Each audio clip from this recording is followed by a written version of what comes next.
और इस वक्त संजीत यादव की बहन और मां हमारे साथ जुड़ गई हैं। सबसे पहले तो हमारी संवेदनाएं आप दोनों के साथ हैं। किस तरीके से आपने फिरौती देने के बावजूद अपना खो दिया, लेकिन ये बताइए यहाँ पर रुचि कि एफआईआर दर्ज कराने पर, शिकायत दर्ज कराने पर और उसके बाद संजीत यादव की मौत की खबर तक पुलिस की क्या भूमिका रही, क्योंकि उस पर लगातार सवाल उठ रहे हैं, उस पर संशय बना हुआ है कि कैसे पुलिस ने कार्रवाई की इस पूरे मामले में।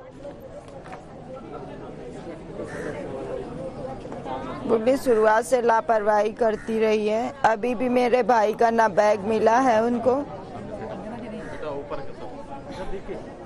ना उनको बैग मिला है, ना मेरे भाई का मोबाइल मिला है, ना डेड बॉडी मिली है। हम कहते मेरा भाई जिस हाल में है, बॉडी है उसकी, हमें बॉडी तो दिखा दो, कम से कम अपने भाई के राखी तो बांध लें, एक लास्ट टाइम अपने भाई की कलाई पे राखी तो बांध लें, जिंदा तो ला ना सके।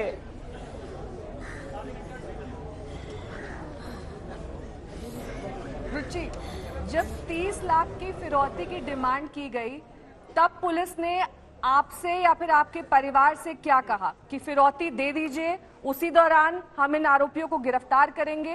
किस तरीके से ये पूरा घटनाक्रम हुआ? जी, पहले रंजीत राय सर ने कहा, फिर मैं साउथ मैडम के पास गई थी, पहले भी गई थी, और जिस दिन फिरौती जानी थी उसके एक दिन पहले मैं गई थी। मैम ने कहा था जाइए आप व्यवस्था करिए जाके, पैसा भी आपका नहीं जाएगा, बच्चा हाथ लग जाएगा, पैसे तो आ ही जाएंगे। उन्हीं के कहने पर हमने फिरौती की रकम दी थी। तो लापरवाही हुई, जब आपने रकम भी दे दी, आपके भाई की मौत की खबर आई, आपको क्या लगा? कहीं ना कहीं पुलिस की लापरवाही की वजह से आपके भाई की जान चली गई, उसे बचाया जा सकता था, वक्त पर एक्शन लिया जाता तो? जी, पुलिस की लापरवाही रही। मैं सबके पास गई, आईडीजी, डीआईजी सबकी संज्ञान में था, लेकिन सब ने लापरवाही की। मैं सबके ऑफिस गई, किसी ने मेरे मामले को, मेरी भाई की जान को किसी ने शीघ्रता से नहीं ली। उनके सब लोगों के लिए छोटी सी बात थी, मेरे माँ बाप का एक लौता सहारा था, उन सब लोगों के लिए एक छोटी सी बात थी। रुचि, आप बड़े आला अधिकारियों के पास भी गई, मामला उनके संज्ञान में था, आपको लग रहा है कि अब जिस तरीके से 4 बड़े अफसरों को सस्पेंड कर दिया गया है, कहीं ना कहीं मामले की लीपापोती करने की कोशिश की जा रही है? क्योंकि प्रेस कॉन्फ्रेंस में भी हमने सुना कि कई ऐसे सवाल थे जिनके जवाब आला अफसरों के पास भी नहीं है इस वक्त। जी मैम, सस्पेंड करने से कुछ नहीं होगा। आज उन्होंने मेरे साथ किया है, कल किसी और के साथ करेंगे, कल कोई और बहन रोएगी, कल कोई और माँ रोएगी। आज यहाँ से सस्पेंड कर दिया है, कुछ दिनों बाद उसे कहीं और थाना दे देंगे। सस्पेंड करने से कुछ नहीं होता है, उन्हें भी पता चले दर्द क्या होता है, उन्हें कारागार में डाला जाए कुछ दिनों के लिए।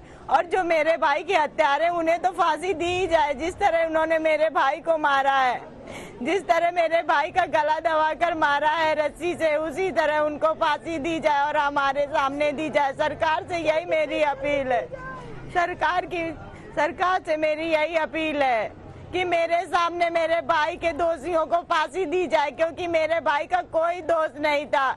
मैंने जो अपहरण करता थे उनसे पूछा, मैंने कहा क्या मेरे भाई ने तुम्हारा पैसा लिया था, तुमसे लड़ाई की थी? कहते नहीं।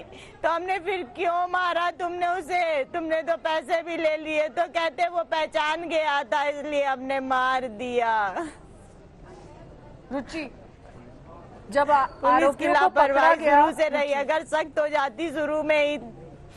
रुचि, जब आरोपियों को पकड़ा गया, वो ये कह रहे हैं कि हम पुलिस वालों के डर से रकम ले ही नहीं गए, रकम की बरामदगी हुई ही नहीं, तो 30 लाख रुपए कहाँ गए? रुचि, अच्छा मैडम आप बताइए, वहाँ पे हमारे पापा जी थे, किडनैपर थे, पुलिस की टीम थी, हमारे पापा जी ने पैसे फेंके तो पैसे गए कहाँ? किडनैपर के पास नहीं गए तो पुलिस प्रशासन खाई होगी, रंजीत राय खाए होंगे पैसे। यानी आप मानती हैं पुलिस की मिली भगत है?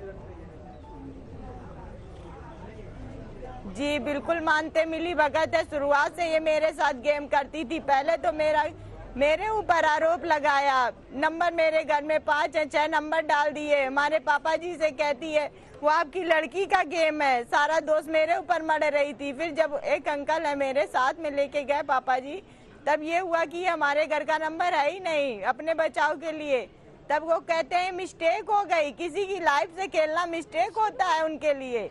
फिर उसके बाद कहते हैं वो आपके घर का मैटर है, आपके परिवार का मैटर है। तो हमने कहा कोई भी हो आप उठा ले जाइए, पर मेरा भाई लाइए।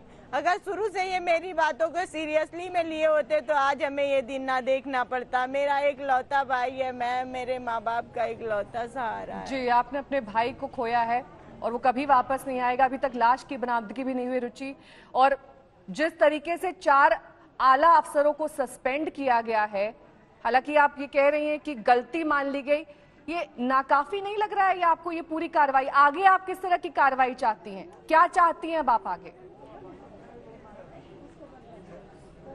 आगे की कार्रवाई हम ये चाहते हैं जितना वो किडनैपर दोषी हैं, मेरे भाई के हत्यारे दोषी हैं, उतने ही ये मिली भगत वाले दोषी हैं। मैडम दोषी है, रंजीत राय दोषी है, चौकी इंचार्ज दोषी है। इन्होंने ही क्राइम को बढ़ाया। अगर ये पकड़ लेते, ये सख्ती से करते तो क्राइम ना बढ़ता, आज मेरा भाई मेरे हाथ से ना जाता। तो आप ये कह रही हैं वक्त रहते कार्रवाई नहीं की गई, पुलिस की मिली भगत है इसमें, और अगर जितने भी कार्रवाई के दौरान वक्त लग गया उसको अगर पुलिस वक्त रहते संभाल लेती तो आज आपका भाई जिंदा होता। और जो किडनैपर्स ने बात कही है, उन्होंने कहा है कि क्योंकि आपके भाई ने उन्हें पहचान लिया था इसीलिए उसको मार दिया गया, यही आप कह रही हैं अब तक? जी जी रुचि, आपसे ये समझना चाहेंगे, जब आप पहली बार शिकायत दर्ज कराने पहुंची, क्या एफआईआर लिखने से पुलिस ने मना कर दिया?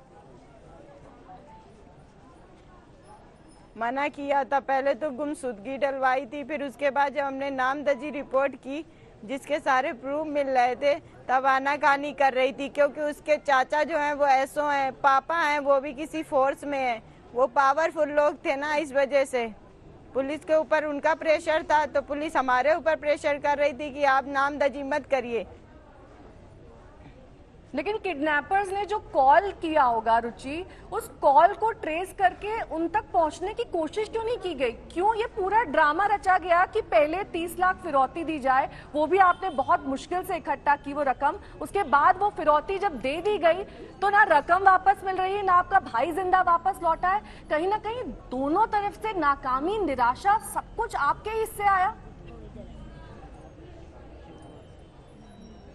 जी मैंने मीडिया में बोला था कि मुझे मेरा भाई आ जाए, पैसे से हमें कोई मतलब नहीं है। जब मेरा भाई भी नहीं आया, मैडम कहती ब्यौरा लेना, किसको ब्यौरा लेना, आए मेरे सामने। मैंने खुली मीडिया में कहा था कि जिस दिन मेरा भाई आ जाएगा उस दिन हम ब्यौरा देंगे सबको। कौन ब्यौरा लेना चाहता है, आए मेरे सामने, हम देंगे उसको ब्यौरा। रुचि, क्या आपके पास कोई ऐसा कॉल रिकॉर्ड है जो ये साबित करता हो कि कहीं ना कहीं जो किडनैपर्स थे उनसे संपर्क में थे पुलिस वाले और उनको ठीक तरीके से पता था कि वो क्या करने वाले हैं और किस तरीके से करने वाले हैं?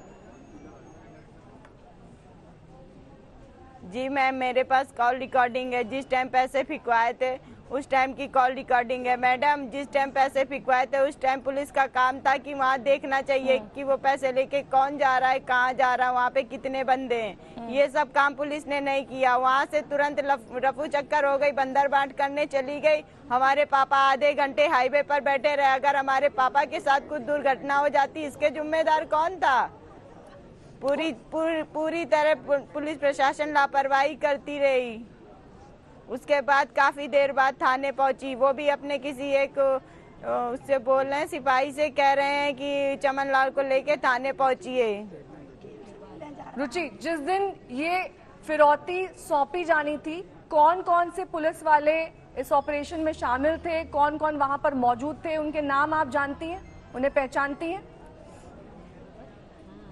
जी मैम, कोई एक टीम से था, अनिल नाम का लड़का था और रंजीत राय सर थे और मुझे नहीं पता कौन था, क्योंकि मैं मौके पर नहीं थी, पापा जी मेरे गए हुए थे, तो हम ज्यादा पहचानते नहीं हैं। जब मैंने रिकॉर्डिंग सुनी थी तो मुझे पता चला कि कौन कौन साथ में था। अनिल नाम का, वो अनिल का नाम ले रहे थे, बोल रहे थे चमनलाल को लेके थाने जाइए, अनिल आप वहाँ क्या कर रहे हो। अनिल ने ये भी बोला कि मैडम यहाँ पे एक गाड़ी, सर यहाँ पे एक गाड़ी खड़ी थी, उसमें 3 लोग बैठे थे, अब वो उसमें नहीं है। तो सर ने ये नहीं कहा कि ढूंढिए, क्योंकि सर की मिली भगत थी, तो सर क्यों कहेंगे कि ढूंढिए। सर ने कहा थाने पहुंच जाइए, आप वहाँ पे क्या कर रहे हो, आप चमन को लेके थाने पहुंचिए।